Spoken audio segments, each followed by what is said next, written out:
Welcome back to another video of the Sports Speed Insider, and today I'm going to take you through understanding the daily doses of how you can apply the Sports Speed system. One of the biggest challenges that we face as coaches working with our team sport athletes is team sport training. Pretty simple, really. So how do we navigate around that? Two examples here. If you are just working a part-time situation, you're going to have at least 2 team sessions a week and a game on a Saturday.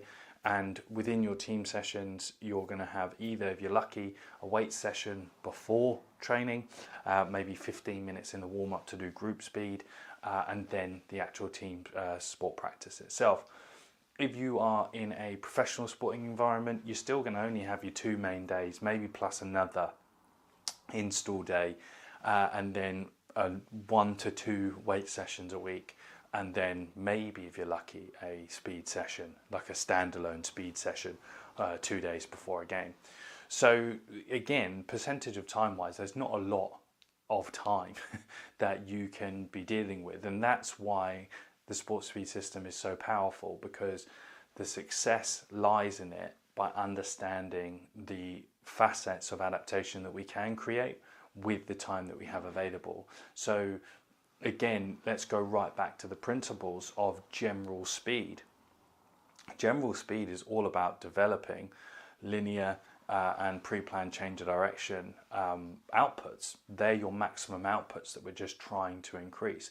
So everything that we do in our general context must support that.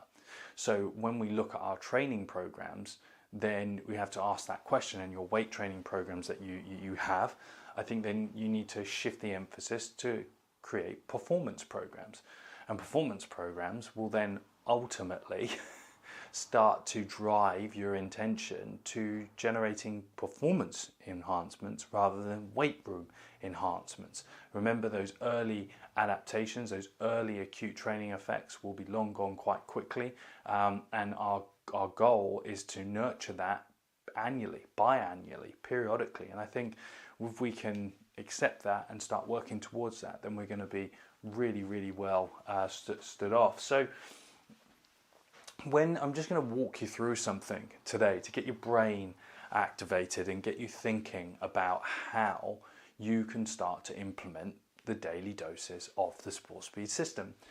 I've broken this down into our degrees of transfer.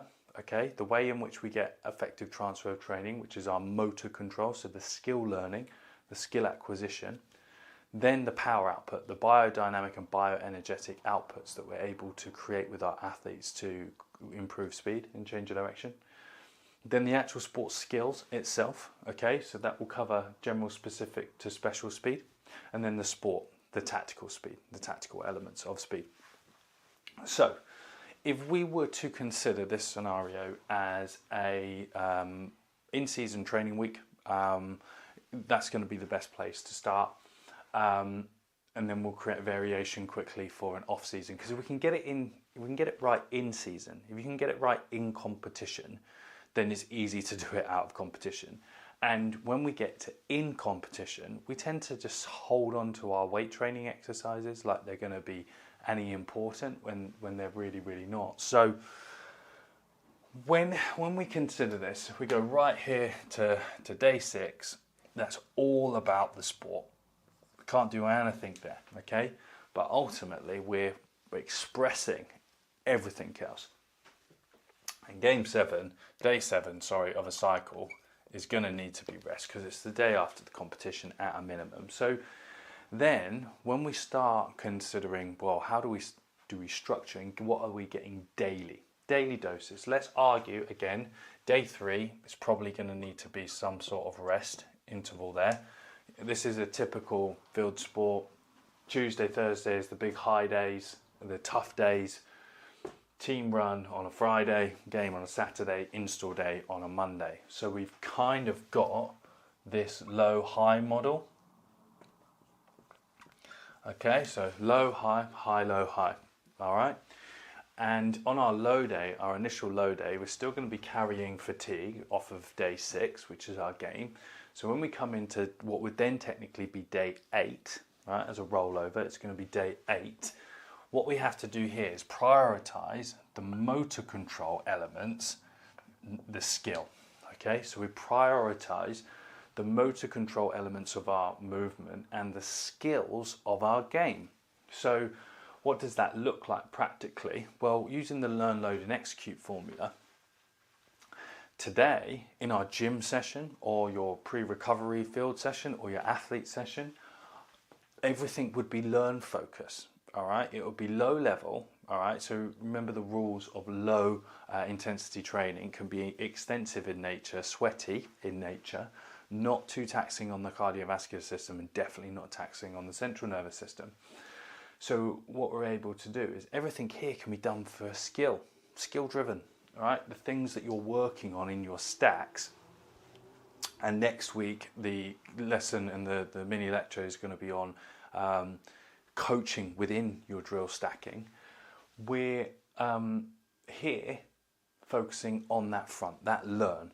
All right, you're able to utilize yielding isometrics, overcoming isometrics, low level full range of movement patterns in isolation. Really think your wall drill variations, some light sled work here. All right, and our extensive tissue quality.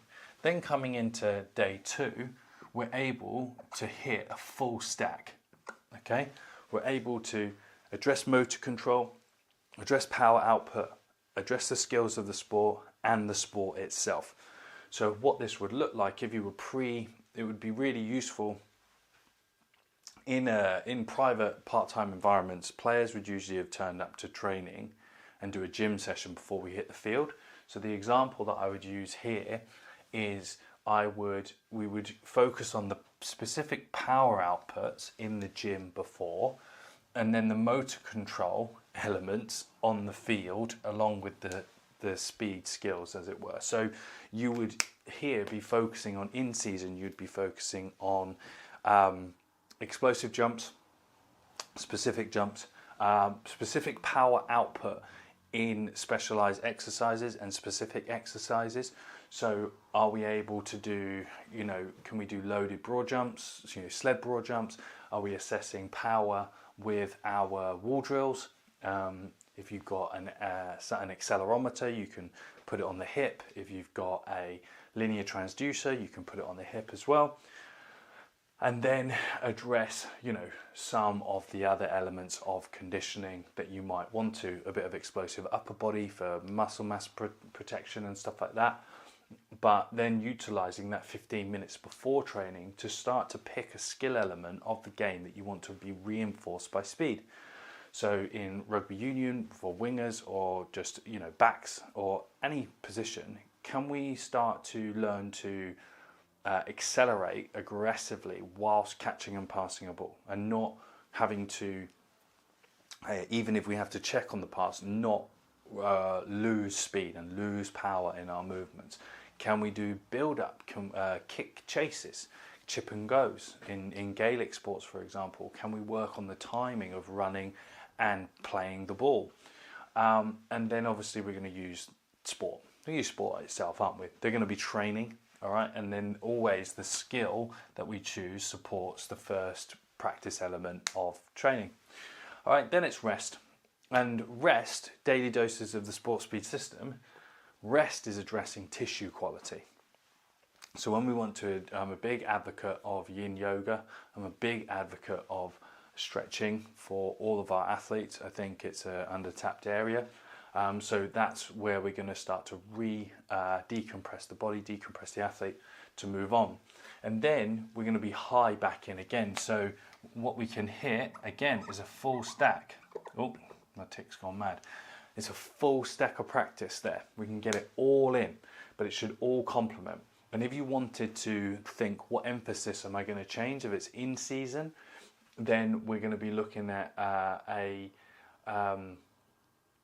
maximum speed day on a Thursday and a short change of direction and acceleration day on a Tuesday, and then building through. And then our Friday, we replicate the same thing here, or we pick a separate avenue of skill that we want to adjust. And then on Friday, we have some fun. We have some play.